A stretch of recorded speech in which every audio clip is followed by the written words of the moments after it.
د نیوز پریس چینل لیدونکو سلام، وخت مو بخیر. ستړي مشئ، په موږ کړئ د نن ورځې مهمو خلاندو خبرونو ته.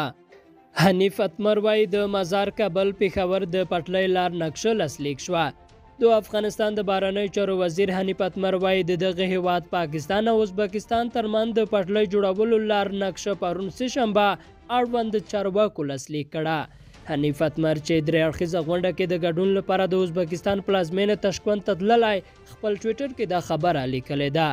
د نوموړي په اند د پټلۍ دا ګډه پروژه به د سیمه ییزو اړیکو، سوداګرۍ او ترانزیت د ودې لپاره مشترک ټاکل شي او د افغانستان له لارې د منځنۍ او سویلي اسیا د نښلولو ګډه هیله به ترسره کړي. ښاغلي اتمر د دې تړون د لاسلیک لپاره د مراسمو برابرولو له امله د ازبکستان د مرستیال لومړي وزیر عمر زکوف مننه کړې ده. د ناسته کې د پاکستان د لومړي وزیر عمران خان د سوداګرۍ او پانګونې سلاکار عبدالرزاق داود د خپل هیواد استازي کوله. د دې 583 کیلومتره پټلۍ لپاره 4.8 میلیارډ ډالر پکار دي او د پاکستان پټلۍ وزارت د 13 ډسمبر وروستیو کې ویل چې نړیوال بانک د دې پور د ورکړې لومړنۍ هوکړه کړې ده. تشکند کې د افغانستان سفارت هم وایي د نړیوال بانک، اسیا پراختیایي بانک، اروپا رغونې او پراختیا بانک، اروپا پانګونې بانک، اسلامي پراختیا بانک، اسیا بیخ بنسټو پانګونې بانک او د امریکا نړیوال پراختیا مالی شرکت په څیر نړیوال مالی ادارو د دې پروژې د لګښت برابرولو لیوالتیا ښودلې ده. بل خوا کمال خان بند کې اوبه ټولېدل پیل شول. د افغانستان د اوبو چارو ملي اداره وایي د دغه هیواد نیمروز ولایت په کمال خان بند کې اوبه ټولېدل پیل شول.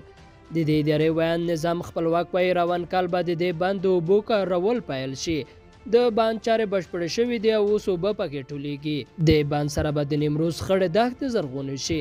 ښاغلی خپلواک وایي چې دغه بند اوبه د هلمند سیند کجکي بند او رخت پورې تړلې، ځکه هیله ښایي سږنیو موسمي سیلابونو سره به دغه بند ډیر ژر ډک شي. کمال خان بند په نږدې 3 کلونو کې جوړ او د ښاغلي خپلواک په خبره د افغان حکومت د پرمختیایي بودیجې تر 200 میلیونو ډالرو جوړ شو. کمال خان بند کې نږدې 3 میاشتې مخکې ازمایښتي ډول اوبه ټولول پیل شول. د افغانستان د اوبو او انرژۍ وزارت د معلوماتو له مخې د کمال خان بند جوړولو چارې په 1945 لمریز کال کې پیل شوې، خو د جګړو او سیاسي بدلونونو له امله بشپړې نه شوې. کمال خان بند په هرات کې د سلما بند، پراګ کې د بخش آباد بند ترڅنګ د افغانستان لویدیځ کې د اوبو یو تر ټولو ستر بند بلل کیږي. اتمر وایي د مزار کابل پېښور د ریل پټلۍ پروژه افغانستان ته حیاتي ده. د افغانستان د بهرنیو چارو وزیر حنیف اتمر د ریل ګاډي پروژه چې مزار شریف به د کابل له لارې له پېښور سره نښلوي د افغانستان لپاره حیاتي وبلله او ویل چې پر دې سربېره به دغه پروژه د افغانستان له لارې د جنوبي اسیا او د مرکزي اسیا د نښلولو خوب په حقیقت بدل کړي. دغه پروژه پرون سه شنبه په تشکند کې د امریکا د سفیر او د نړیوالو ادارو د یو شمېر استازیو په حضور کې د افغانستان، پاکستان او ازبکستان ترمنځ لاسلیک شوه. ښاغلي اتمر تېر ماښام په یوه ټویټ کې لیکلي چې دغه پروژه به د سوداګرۍ، ترانزیت او سیمه ییزې همکارۍ د پیاوړتیا په برخه کې یو نوی باب پرانیزي. د افغانستان د بهرنیو چارو وزارت دغه راز په یوه خبرپاڼه کې هیله څرګنده کړې چې د مزار شریف، هرات او کندهار کوټې ترمنځ د ریل ګاډي د پټلۍ د جوړولو چارې به په نږدې راتلونکي کې پیل شي. ورزګان چارواکي وایي چې نارک کې موټر بام برید 4 سرتیري وژلې. د ورزګان چارواکي وایي 13 شپه شاوخوا 2:30 بجې د مرکز ترینکوټ اړوند چې نارک سیمه کې وسلوالو طالبانو د افغان ځواکونو پر یوې امنیتي قرارګاه موټر بام برید کړی دی. د ورزګان والي محمد عمر شیرزاد د چهارشنبه رسنیو ته وویل چې په دې برید کې 4 افغان سرتیري وژل شوي او 3 نور ټپیان دي. چې نارک سیمه کې برید د ملي اردو 2 تنه سرتیري، یو ملي پولیس او یو سنګري وژلی دی او 3 نور سرتیري ټپیان کړي دي.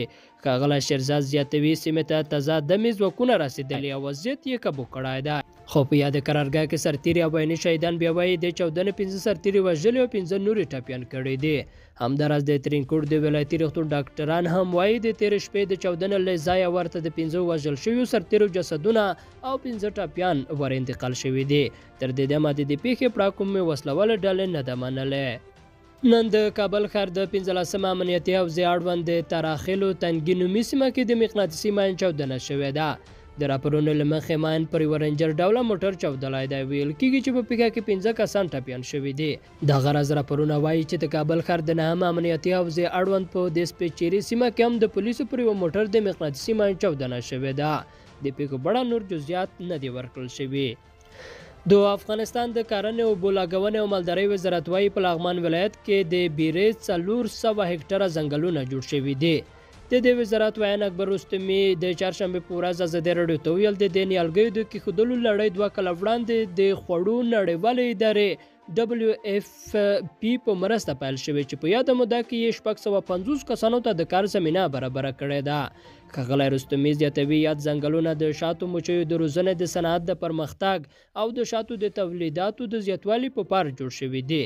د نوموړي په وینا لغمان سره د ننګرهار، نیمروز، هلمند او کندهار ولایتونه هم د بیرې ځنګل جوړولو لپاره مناسب اقلیم لري او د بیرې ونې په هغو ولایتونو کې چې ګرمه هوا لري ښه وده کوي. د کرنې او بولاګونې وزارت د معلوماتو له مخې مچۍ د بیرې ونې له ګلونو ګټه پورته کوي او د باکیفیته شاتو د تولید او زیاتوالي په برخه کې رغنده رول لري. بلخوا کرونا وایروس عربستان ته د پاکستان په ګډون د 10 هیوادونو د وګړو سفر ځنډول شوی. په دې هیوادونو کې متحده عربي امارات، جرمني، امریکا، برټانیا، سویلي افریقا، فرانسه، مصر، لبنان، هند او پاکستان هم دي. کندهار او هلمند کې جګړې یوه میاشت کې 2300 کورنۍ بې ځایه شوي دي. د افغانستان په 2 سویلي ولایتونو کندهار او هلمند کې د وروستیو جګړو له کبله یوازې په تیره یوه میاشت کې 2300 کورنۍ د خپلو مینو او سیمو پرېښودو ته اړ شوي دي. عبدالله وایي طالبان د هیڅ پټې معاملې له لارې واک ته نشي رسېدلی.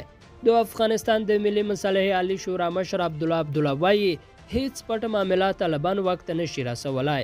نوموړي دغه راز طالبانو ته سپارښتنه کړې چې د تاوتریخوالي او جګړې په دوام د هیواد د برخلیک په لاس کې نشي اخیستلی. چارواکي وایي بلخ کې د غوښو د چرګانو تولید ډېر شوی. د افغانستان صنعت او سوداګرۍ وزارت وايي په دې وروستیو کې په بلخ ولایت کې د غوښو د چرګانو تولیدات ډېر شوي دي. د دې وزارت ویان په واده احمدي ازادي راډیو ته وویل په بلخ ولایت کې د غوښې د چرګانو 15 فابریکې فعالیت کوي چې هره میاشت 500,000 غوښین چرګان تولیدوي. د ښاغلي احمدي په خبره دغه فابریکې په یوه ورځ کې 40 ټنه د چرګانو غوښې د بلخ ولایت او ورسرمه سیمو بازارونو ته د خرڅلاو په موخه استوي. نوموړی زیاتوي د دوی د شمېرنې له مخې افغانستان د چرګانو د غوښو او هګیو له اړخه ځان بسیانه ته نږدې شوی دی او په دې وروستیو کې هېواد ته د چرګانو د غوښې او هګیو واردات تر ډېره راکم شوي دي. دا نیوز پریس چینل دی او تاسو لاندو خبرونو ته غوږ یاست. وروستی لاند خبر دا چې وکیلان وایي حکومت د وروستیو هدفي بریدونو مسؤل دی. د ولسي جرګې غړو پر وروستیو هدفي بریدونو اندېښنه ښودلې ده. د ولسي جرګې ګڼو غړو د نننۍ غونډې په امتیازي ساعت کې د خبرو پر مهال ویلي چې په کابل او ولایتونو کې په وروستیو کې د مقناطیسي ماین چاودنې او هدفي بریدونه ډېر شوي چې دا مسله د جدي اندېښنې وړ ده. د ولسي جرګې غړي وایي پر وروستیو هدفي بریدونو د حکومتي چارواکو چوپتیا په دې معنا ده چې د حکومت له منځه ځینې کړۍ په دې بریدونو کې لاس لري. دوی تور پورې کوي چې ترهګرې ډلې د استخباراتي کړیو له مرستې پرته په کابل ښار کې ورانکاره فعالیتونه نشي ترسره کولی، نو حکومت باید په دې اړه وضاحت ورکړي. د ولسي جرګې غړو ټینګار وکړ چې د وروستیو پیښو په تړاو حکومت مسؤل دی او باید په دې اړه د ولس پوښتنو او اندېښنو ته ځواب ووایي. لیدونکو له ملتیا مننه، ښې چارې.